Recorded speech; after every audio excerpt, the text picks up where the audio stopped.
So you are interested in learning how to breastfeed your baby. Today we're going to talk about positions that you may use in breastfeeding or chest feeding and how to get your baby to latch and some of the positions to feed in. So one of the most comfortable and easiest to use is a cross cradle hold. And you do this by supporting your baby's head just at their neck using use mostly your hands. And then you tuck your baby's tummy to face your tummy. And then you sandwich your breast tissue. And most often, your breast tissue seems very large in comparison to your baby's small mouth. So you kind of need to compress, make a little sandwich for them.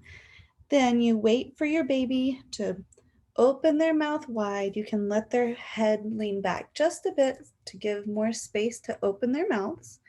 And as soon as your baby's mouth is open real wide, you aim your nose to nipple and pop your baby onto your breast.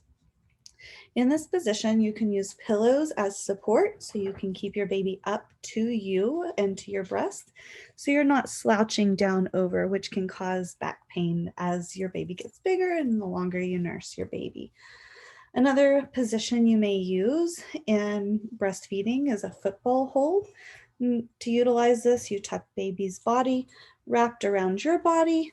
You use your other hand as a sandwich and again, nose to nipple, wait for baby's mouth to open real wide, and then you pop baby onto your breast in that manner. You want to make sure baby gets as much areola and not just the nipple into their mouth. And if they do have a poor latch, just make sure you remove them from the breast. And you can do this by slipping a finger into their mouth just to release that suction. That was part one. Part two, we're going to talk about the newborn exam. So this is the immediate newborn exam. You've just had your baby. Would love to do the newborn exam if that's okay. Patient has consented to newborn exam. So when we do our newborn exam, we're going to go through what's called a Ballard score, where we assess babies' the way they look, their skin tone, and signs for maturity, as well as reflexes and neurological components.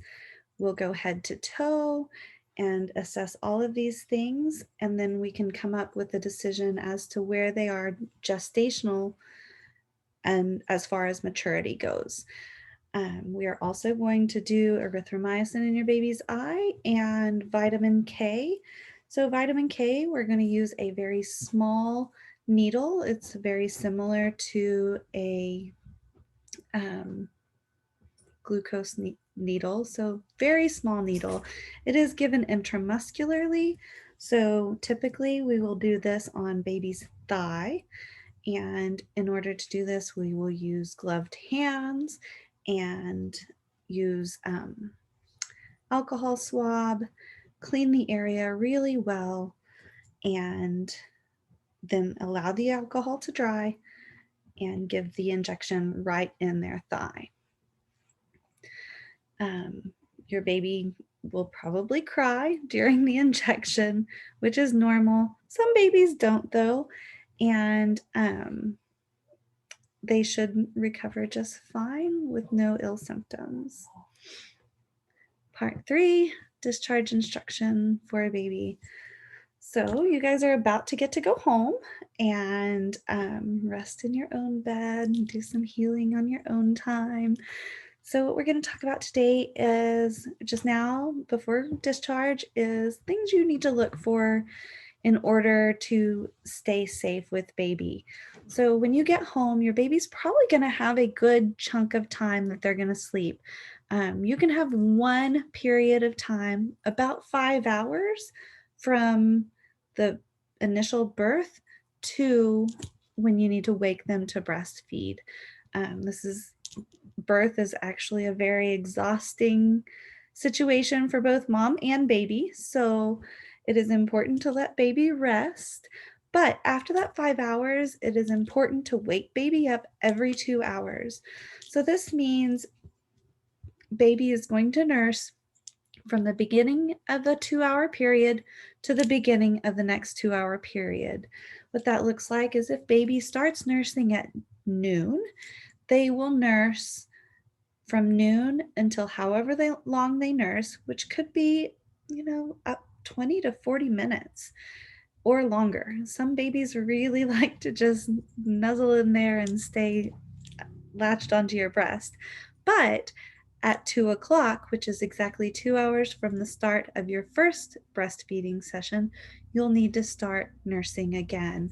Often you'll need to wake your baby for this because newborns are very sleepy, but it is important to establish a good supply. You'll want to start with one breast, and then as soon as you feel like your baby has finished nursing on this breast, give them a little burp and then use the other breast.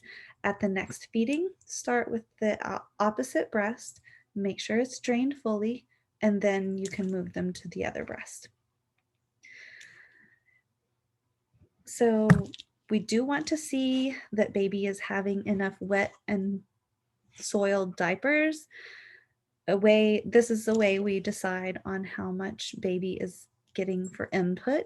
Your baby is going to lose some weight. This is very typical, but we want to make sure that they're getting enough. And the way we do that is by assessing their output. So we want to see in the first 24 hours, we'd like to see one wet diaper, and they need to begin processing through that first stool, which is meconium. It's very thick. I advise you to put some olive oil on their little behind. That helps with cleanup. And after the meconium passes, we want to see at least 1 to 2 soiled diapers every day. And then after that first day, we want to see one wet diaper per day of life. So on day 2, we want to see 2 diapers. On day 3, we'd like to see 3, and so on and so forth until that first week is up and your milk has really come in. And then we need to see 8 to 10 wet diapers a day. Wet diaper is actually kind of hard to evaluate because our diapers are so absorbent if you're using disposables. So what I recommend is getting a small square of toilet paper, placing that right on top of your diaper, and then you'll really see if they've wet their diaper, because a wet diaper is actually just a teaspoon of urine. So it's very hard to tell, but using that toilet paper method really helps. So once you get home, baby is in its going home outfit, very adorable. But when you get home, you can put baby in one extra layer than you're wearing. So if you're wearing just, a light blouse and shorts or pants, you want baby in full covering, so a long sleeper, and then a blanket, but a very light blanket. So just one extra layer from what you would typically wear. And as far as your baby's cord goes, don't want to submerge them in a bath. So you had your herbal bath and baby got washed with you in your herbal bath, but we want that to be the last time they're submerged until that cord stump falls off. In the meantime, just give them like a wet wipe bath or a sponge bath, and make sure that cord area stays clean and dry. If you see any redness around that area or any oozing or pus or a foul odor, please give us a call, because we want to make sure baby is not going to get an infection in that area. And we'll come to your home in a couple of days and snip that clamp off, which will make things so much easier for you. And then you just wait for that stump to fall off, which usually happens in the first week or so. And then we will schedule your postpartum visit in 2 days, and we will come to your home. We will bring all of the state mandated things that you will be needing as far as assessments go. We'll weigh your baby and make sure that they're not losing too much weight, but we do expect a small weight loss. And we'll take baby's vitals and do some footprints just for you and for us. But we also perform the CCHD screen, which is a congenital heart defect screen where we use a pulse oximeter. We check baby's right hand against one of their other um, either hand or feet, and make sure that their pulse ox is within 2 to 3. So if your baby has a 98 pulse ox, we want to see them within 2 beats per minute. So if one is 98, we want to see a 96 or 100 on one of the other areas. That just shows that their PDA is closing properly and they're circulating their blood through their bodies accordingly. We'll also do the metabolic screen, and this is going to be a heel stick, so it's not fun, but we just get a few drops of blood on a card that we send to the state, and the state can either keep that on file or destroy it, whatever you're choosing. But it screens for 33 metabolic disorders and lets us know if we need to follow up with a pediatrician.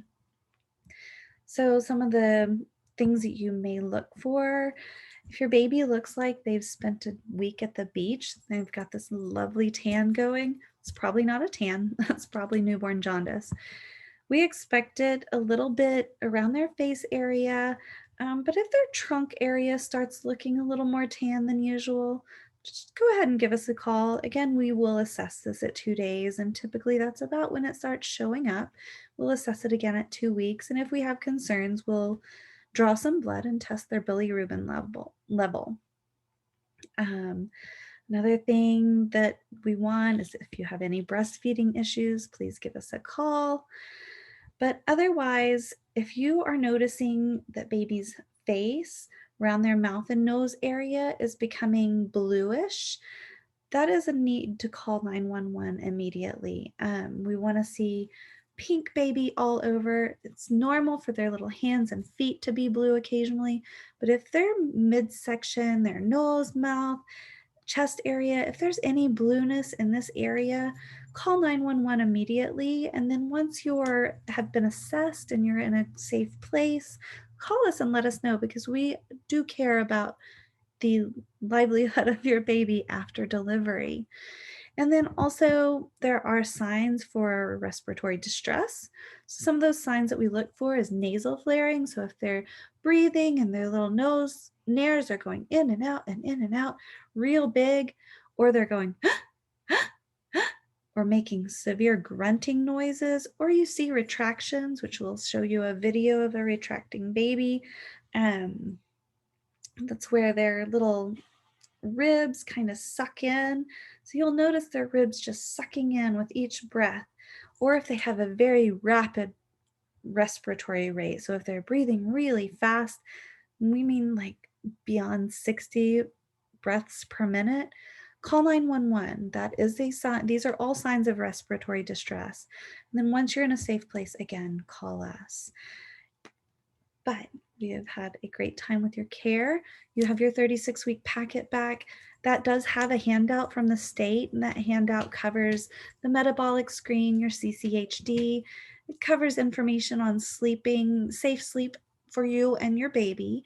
And it also covers a shaken baby. We don't want you to shake your baby. If you get frustrated with your baby, take some time to yourself.